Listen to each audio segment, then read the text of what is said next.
Hello বন্ধুরা, কেমন আছো? আশা করি ভালো আছো। আজকে আমার ফার্স্ট ব্লগ, আশা করি সবাই ভালোবাসা সাপোর্ট করবে।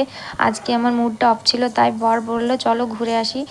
তাই কাছেই ছিল ইকো পার্ক, তাই চলে আসলাম। এসেই ফার্স্টে দেখলে আমরা টিকিট করলাম, টিকিট করে এন্ট্রি করে নিয়ে নিলাম ঘটি গরম নিয়ে হাঁটতে হাঁটতে হাঁটতে এখানটা একটা মিস্ট গার্ডেন বলে একটা জায়গা করেছে। এত ধোয়ার মতো করেছে, প্রচণ্ড ফ্রাস্ট্রেশন হচ্ছিলো। ছেলেও খুব কাঁদছিল। তারপর যে এখানটা যে স্ট্যাচুগুলো থাকে সেগুলো দেখে ছেলে খুব কান্না করছিল। তাই তাড়াতাড়ি করে এদিকটা ঝিলের ধারে এসে বসলাম, একটু স্বস্তি মিলল। তারপরে একটু বসে হেঁটে আমরা চলে আসলাম, একটু পাঁপড় খেলাম, তারপরে বাড়ির দিকে রওনা দিলাম। ছেলে তো হাঁটবে নিজে নিজে হাঁটবে, তাই তাড়াতাড়ি করে বেরিয়ে আসলাম। বেরিয়ে আসার পরে ছেলে নিল নিজের পছন্দের মতো একটা খেলনা, নিয়ে তো খুব খুশি।